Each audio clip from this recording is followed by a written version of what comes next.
Hello everyone, welcome you all on my YouTube channel Study Mantra.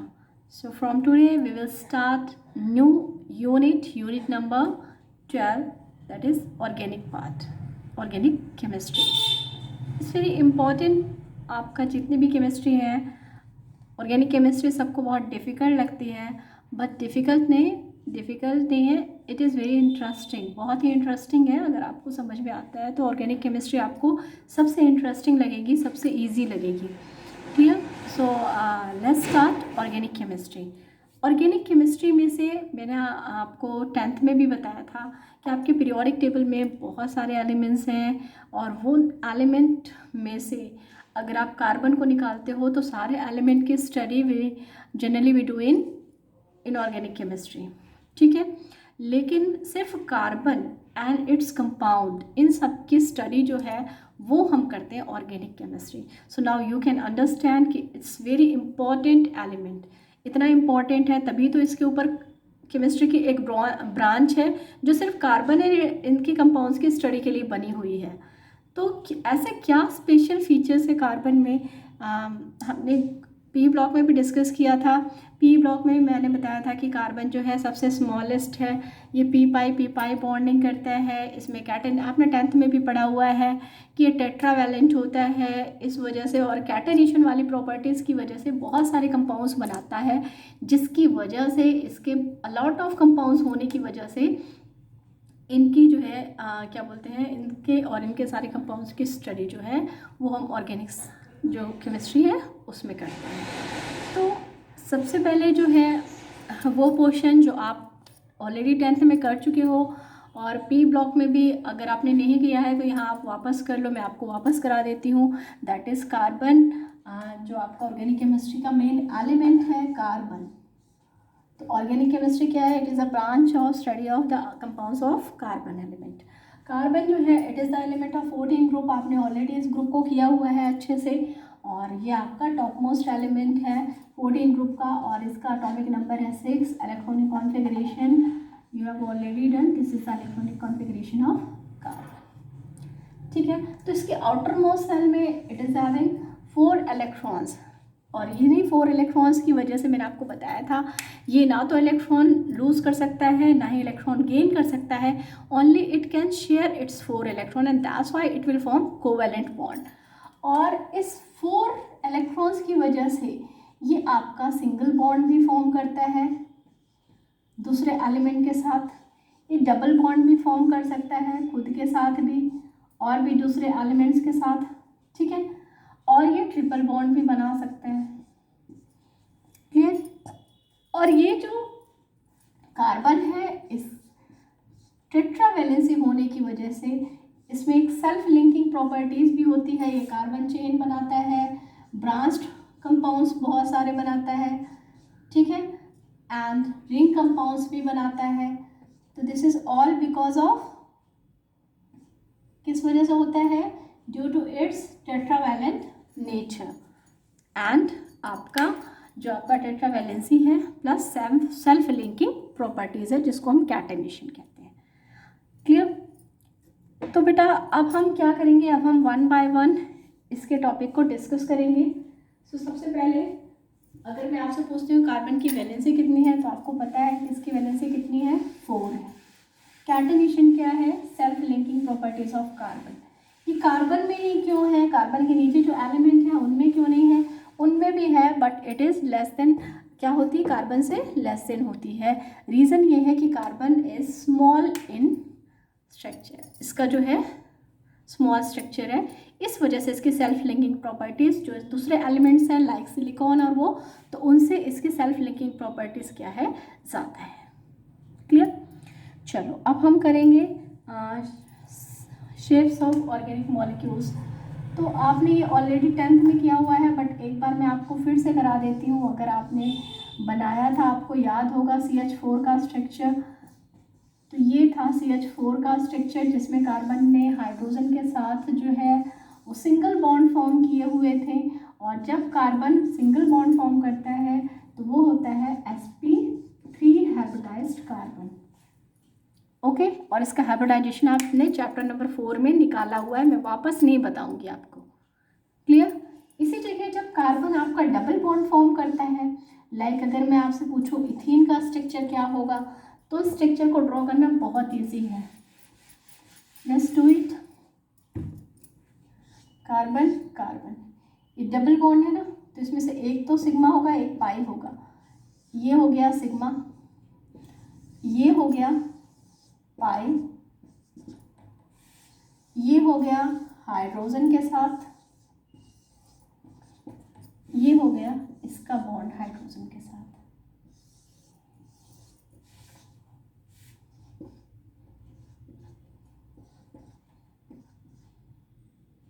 ठीक है, यहाँ पर 2 इलेक्ट्रॉन और यहाँ पर भी 1 इलेक्ट्रॉन की शेयरिंग हो रही है। तो this is the structure of ethene molecule. ये क्या है, इथीन मॉलिक्यूल का स्ट्रक्चर है। ओके, समझ में आ गया है आपको स्ट्रक्चर। तो इसका जब आपका कार्बन सिंगल बॉन्ड बनाता है, तो मैंने क्या कहा, अगर ये सिंगल बॉन्ड फॉर्म कर रहा है तो it will be sp3 hybridised. क्यों? क्योंकि हम क्या करते हैं, स्ट्रक्चर में पाई बॉन्ड को कंसीडर नहीं करते हैं। अगर मैं इसको हटा दूँ तो आप इसका स्ट्रक्चर देख सकते हो। इसका स्ट्रक्चर कैसा है, ट्राइगोनल है, दिख रहा है ना आपको। पाई बॉन्ड को ज्योमेट्री में कंसीडर मत करना, मैंने पहले भी आपको केमिकल बॉन्डिंग में बताया हुआ है। तो अगर मैं इस बॉन्ड को हटा दूँ तो इसकी ज्योमेट्री आपको ट्राइगोनल दिख रही होगी, और 3 बॉन्ड है, यानी कि जो हाइब्रिडाइजेशन है वो कौन सा है, sp2 हाइब्रिडाइजेशन है। ठीक है, चलो अब अगर मैं आपसे बोलूँ कि इथाइन का बनाओ जिसमें ट्रिपल बॉन्ड होता है, तो उसका क्या स्ट्रक्चर होगा, उसका भी स्ट्रक्चर ड्रॉ कर लेते हैं, कोई दिक्कत नहीं है। ये है इथाइन, ट्रिपल बॉन्ड, इसमें से ये दोनों पाई हैं और बीच वाला सिग्मा। तो सबसे पहले मैं सिग्मा बना देती हूँ, ये रहा इनके बीच का सिग्मा बॉन्ड। अब 2 पाई है, ओके, तो ये रहा फर्स्ट और ये रहा सेकेंड, 2 पाई बॉन्ड हो गए। अब क्या है, यहाँ पे भी एक है जिसके साथ हाइड्रोजन है,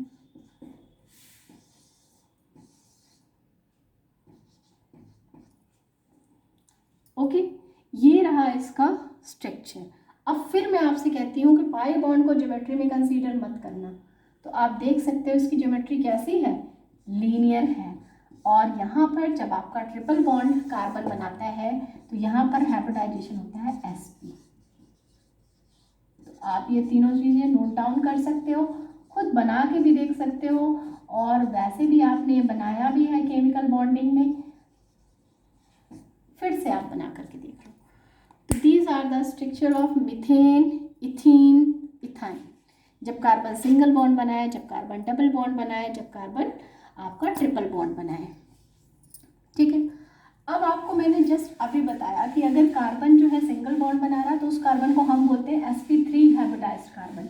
अगर डबल बॉन्ड बना रहा है तो हम बोलते हैं sp2 हाइब्रिडाइज्ड, और अगर ट्रिपल बॉन्ड बना रहा है तो हम बोलते हैं sp हाइब्रिडाइज्ड। तो मैं यहाँ पर एक कंपाउंड बना रही हूँ,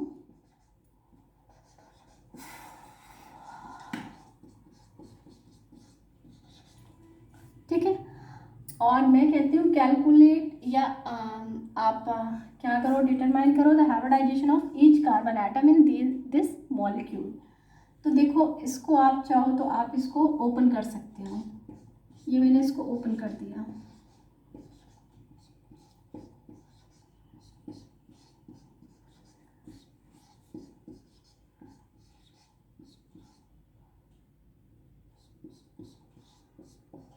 ठीक है, जब हम इसको इस फॉर्म में लिखते हैं तो हम इसको बोलते हैं कंडेंस्ड फॉर्मूला। क्या बोलते हैं, कंडेंस्ड फॉर्मूला। और इसको हम बोलते हैं कंप्लीट फॉर्मूला। तो अगर मैं आपसे बोलूँ कंप्लीट फॉर्मूला ड्रॉ करो तो आपने उसको ओपन कर देना, अगर मैं बोलूँ कंडेंस फॉर्मूला ड्रॉ करो तो आपने उन्हें क्लोज कर देना है सारे को। अब मैं आपसे कहती हूँ कि हर एक इस मॉलिक्यूल में हर एक कार्बन का आप हाइब्रिडाइजेशन बताओ। तो जस्ट मैंने आपको बताया कि वो carbon which form all the single bond it will sp3 hybridized. If it form double bond it will be sp2 hybridized. If it form triple bond it will be sp hybridized. Okay, तो यहाँ पर इसको देखो तो इसके सारे single bond है, तो ये कैसा होगा, sp3 हाइब्रिडाइज्ड। इस कार्बन को देखो तो यहाँ पर डबल बॉन्ड फॉर्म कर रहा है, इट विल बी sp2। इसको देखो तो यहाँ तो सिंगल है बट यहाँ पर एक डबल बॉन्ड बना रखा है, इट इज़ ऑल्सो sp2। अब इस कार्बन को देखो तो इसके चारों सिंगल है, इट इज़ sp3। इस कार्बन के एक तरफ ट्रिपल बॉन्ड है तो इट इज़ sp, और इसको इट इज़ ऑल्सो sp। तो ऐसे करके हम कैलकुलेट करते हैं कि मॉलिक्यूल में, कार्बन मॉलिक्यूल्स में जो कार्बन है वो आपके sp3 हाइब्रिडाइज्ड है कि sp2 या sp। तो this is the easiest way to calculate the hybridization of carbon molecule. Clear it is. चलो अब अगर इसी मॉलिक्यूल में मुझसे बोलते हैं कि calculate total number of sigma and pi bond, या पाई, किसमें सिग्मा बॉन्ड कितने हैं, पाई बॉन्ड कितने हैं, तो यहाँ पर मैंने लिख दिया सिग्मा बॉन्ड, यहाँ पर मैंने लिख दिया पाई बॉन्ड। ओके, अब सिग्मा बॉन्ड देखो, जितने भी सिंगल बॉन्ड हैं वो सारे सिग्मा होंगे, डबल में से एक सिग्मा होता है और दूसरा पाई होता है, ट्रिपल में से एक सिग्मा होता है और ये दो पाई हैं। ठीक है, तो पहले तो मैं पाई देख लेती हूँ। पाई यहाँ पर एक था क्योंकि पाई वहीं होगा जहाँ पर डबल एंड ट्रिपल बॉन्ड होंगे, तो यहाँ पर एक पाई यहाँ पर दिख रहा है, दो पाई यहाँ पर, तो पाई बॉन्ड मेरे कितने हैं, इट इज़ 3 पाई बॉन्ड है। ओके, सिग्मा बॉन्ड देखो 1 2 3 4 5, और इसमें से रहा ये 6 7 8 9 10 11, और ये रहा 12 13। टोटल जो सिग्मा बॉन्ड है वो है 13। तो इस कार्बन मॉलिक्यूल में आपका जो number of sigma and pi bond है, तो सिग्मा बॉन्ड है 13 एंड पाई बॉन्ड है आपके 3। तो this is the way to calculate sigma and pi bond in the carbon molecule. Clear it is. So now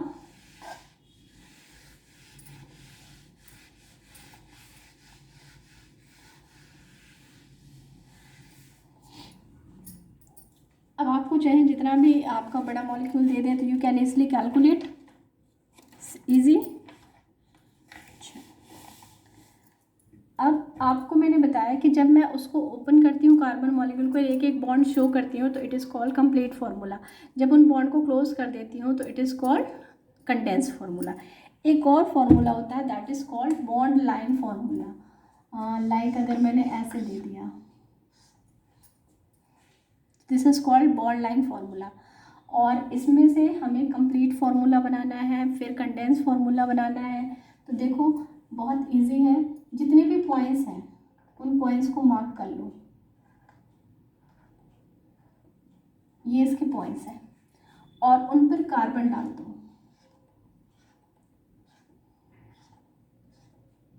डाल दिया। ओके, अब carbon जो है, हर एक कार्बन जो है वो 4 बॉन्ड फॉर्म करता है। तो आप देखना इस कार्बन का 1 बॉन्ड बना हुआ है, तो बाकी आपने 3 हाइड्रोजन, मतलब हाइड्रोजन से उसको बैलेंस करना है। एक बॉन्ड बना हुआ है तो यहाँ पे 3 हाइड्रोजन लगा देना। यहाँ पे आपके 2 बॉन्ड बने हुए हैं तो 2 हाइड्रोजन। इस कार्बन के कितने बॉन्ड हैं, 2, अगेन 2 हाइड्रोजन। ठीक है, यहाँ पर इस कार्बन के कितने हैं, 2 हाइड्रोजन। इस कार्बन को ध्यान से देखो, इसके 3 बॉन्ड है ना, तो यहाँ पर सिर्फ 1 हाइड्रोजन लगेगी। यहाँ पर एक बॉन्ड बना है तो 3, सेम एज यहाँ। अब मैं इसको ओपन कर लूँ, यहाँ से लिखना शुरू करूँ, CH3, फिर क्या है CH2, फिर क्या है CH2, next CH2, next CH, next CH3, और इस CH पे CH3 मॉलिक्यूल लगा हुआ है। ये ऐसे करके ड्रॉ होगा इसका बॉन्ड लाइन फार्मूले का जो आपका कंडेंस फार्मूला बनेगा, ये हो गया bond line formula, and this is condense formula.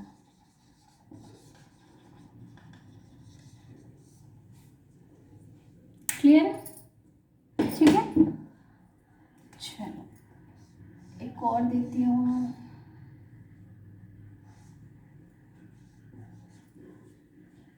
आप अपने आप से ट्राई करो फटाफट।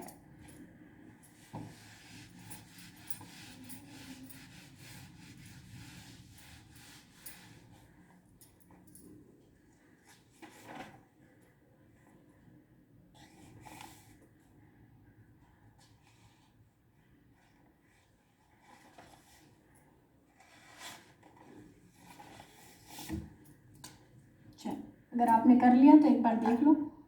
पहले तो जहाँ जहाँ पॉइंट है वहाँ वहाँ कार्बन बनाओ, यहाँ कार्बन, यहाँ कार्बन, यहाँ कार्बन। अब वहाँ तो बनेगा नहीं, वहाँ OH। अब इसका 1 बॉन्ड बनाया है, 3 हाइड्रोजन ऐड करो। इसके 2 बॉन्ड बने हैं, 2 हाइड्रोजन। इसके भी 2 बने हैं, 2 हाइड्रोजन। इसका 1 बना हुआ है, 3। इस कार्बन के ध्यान से देखो 4 के 4 बॉन्ड बने हुए हैं, कोई हाइड्रोजन नहीं डालना। यहाँ पर 1 बॉन्ड बना है तो इसका 3, इसके 2 बने हैं, 2। अब इसको ओपन कर लो, CH3 CH3 CH3 CH2 OH.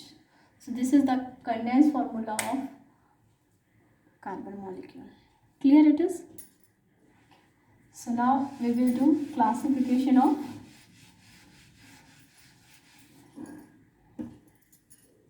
organic compounds.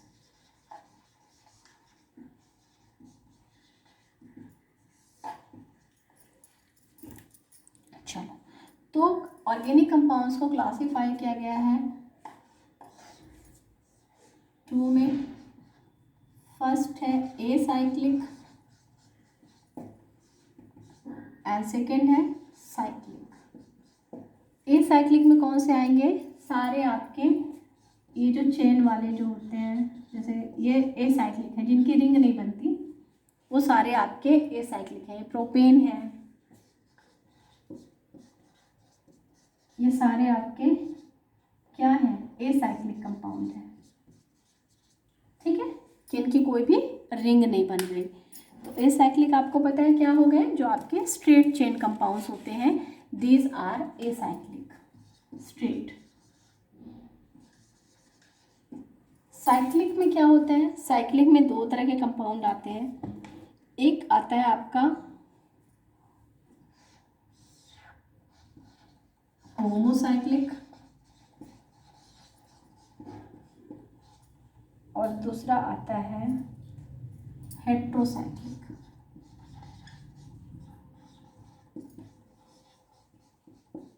Homocyclic क्या? कि जिसमें आपके सिर्फ कार्बन चेन हो, कार्बन आपका एटम हो, दूसरे एटम्स ना हो। हेट्रो में क्या है? कार्बन के अलावा कोई और एटम भी हो। तो होमोसाइक्लिक में 2 तरह के होमोसाइक्लिक को अगेन डिवाइड किया गया 2 पार्ट्स में। फर्स्ट है आपका, ये क्या है, एल बना है। फर्स्ट है आपका एलिसाइक्लिक एंड सेकेंड है Benz. Alicyclic and the second one is aromatic. अब एलिसाइक्लिक क्या है? एलिसाइक्लिक है कि जिसमें आपके डबल एंड ट्रिपल बॉन्ड ना हो। देखो कहीं पे डबल बॉन्ड ट्रिपल बॉन्ड है, रिंग स्ट्रक्चर तो ज़रूर है। साइक्लिक की बात कर रहे हैं, रिंग स्ट्रक्चर है और कार्बन का ही बना हुआ रिंग स्ट्रक्चर है, बट कहीं भी आपको डबल या ट्रिपल बॉन्ड नहीं दिखेंगे। अब इनको आपने मॉलिक्यूलर फार्मूला कैसे बनाना है वो भी देख लो। जितने कॉर्नर्स हैं वहाँ पे कार्बन डाल दो और हर एक कार्बन के यहाँ पे 2 बॉन्ड हैं, तो CH2 CH2 CH2 सेम है, CH2 CH2 CH2 CH2। This is called, 3 carbon है ना, 3 कार्बन की प्रोपेन होती है ना, अभी मैं आगे आपको क्लास वो कराऊंगी। दिस इज साइक्लोप्रोपेन है, साइक्लोप्रोपेन, कोई भी डबल या ट्रिपल बॉन्ड नहीं है, cyclopropane. This is cyclobutane, 4 carbon है ना। दिस इज साइक्लोपेंटेन, 5 कार्बन है। And this is cyclohexane. क्या है ये? साइक्लोहेक्सेन। अब इसमें आपको कहीं भी डबल बॉन्ड नहीं दिख रहा है, तो ये आपके कैसे कंपाउंड्स हैं? एलिसाइक्लिक कंपाउंड है। एरोमेटिक कंपाउंड क्या होंगे? जिसमें आपके डबल बॉन्ड होगा, लेकिन डबल बॉन्ड होगा वो भी 2 पार्ट्स में डिवाइड है। फर्स्ट है बेंजोनाइड, मीन्स जो बेंजीन वाला स्ट्रक्चर एक्वायर करेगा वो बेंजोनाइड में होगा, जो बेंजीन वाला एक्वायर नहीं करेगा वो नॉन बेंजोनाइड में होगा। बेंजोनाइड स्ट्रक्चर का क्या मतलब है कि ये है आपका बेंजीन, की कंडीशन होती है बेंजोनाइड स्ट्रक्चर की। कंडीशन क्या होती है कि इसमें अल्टरनेट डबल बॉन्ड होने चाहिए, अल्टरनेट होने चाहिए। जैसे यहाँ पे डबल है, then single, then double, then single, then double, then single.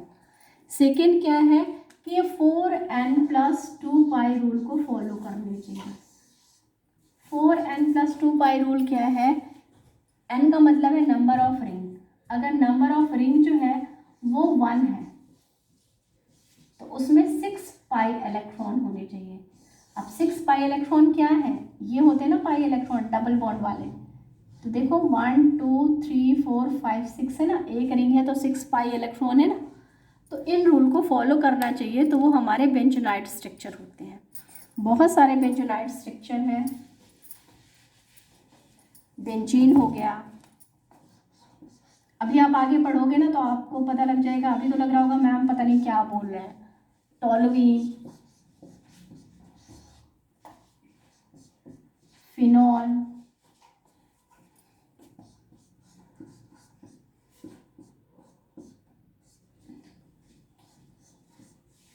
Naphthol. क्यों?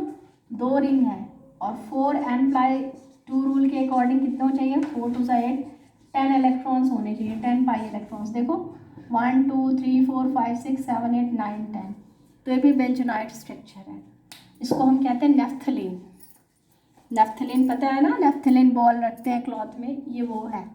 तो ये ऐसे स्ट्रक्चर आपके कहलाते हैं benzenoid structure. Non benzenoid structure क्या होते हैं? जिसमें डबल बॉन्ड तो होते हैं बट वो बेंजीन के रूल को फॉलो नहीं करते। फॉर एग्जाम्पल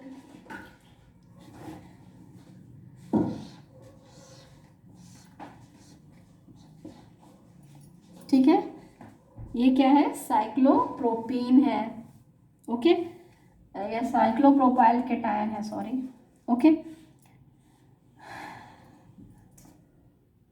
बहुत सारे कंपाउंड्स हैं।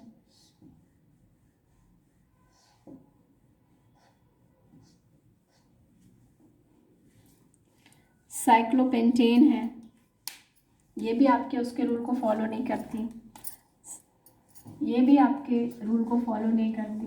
तो ये सारे स्ट्रक्चर आपके होते हैं नॉन बेंजोनाइड स्ट्रक्चर। अब आता है हेट्रोसाइक्लिक। हेट्रोसाइक्लिक में भी सेम है, alicyclic and aromatic, but difference इतना है कि इसमें एक कौन सा एटम होता है? कार्बन के अलावा अभी तक आप जितनी रिंग पढ़ रहे थे सब में कार्बन कार्बन कार्बन था। यहाँ पर क्या होगा? कार्बन के अलावा भी कुछ और अटैच होगा। फ्यूरॉन, देखो है ना, है ना दूसरा आइटम। पायरोल, तो ये आपके एलिसाइक्लिक, ये आपके एरोमेटिक का नॉन बेंजोनाइड्स में आ गया जो भी है। तो ऐसे स्ट्रक्चर जो है आपके क्या कहलाते हैं? ये स्ट्रक्चर आपके कहलाते हैं एलिसाइक्लिक हेट्रोसाइक्लिक कंपाउंड। एरोमेटिक में कौन से आएंगे? भी 6 पाई इलेक्ट्रॉन तो होने ही चाहिए ना एरोमेटिक के लिए, ये डाल दो, है ना, एरोमेटिक भी है और दूसरा एटम भी है, ठीक है। तो ये बेटा आपका क्लासिफिकेशन है regarding organic compounds. Tomorrow we will do IUPAC classification of organic compounds. So goodbye and have a nice day.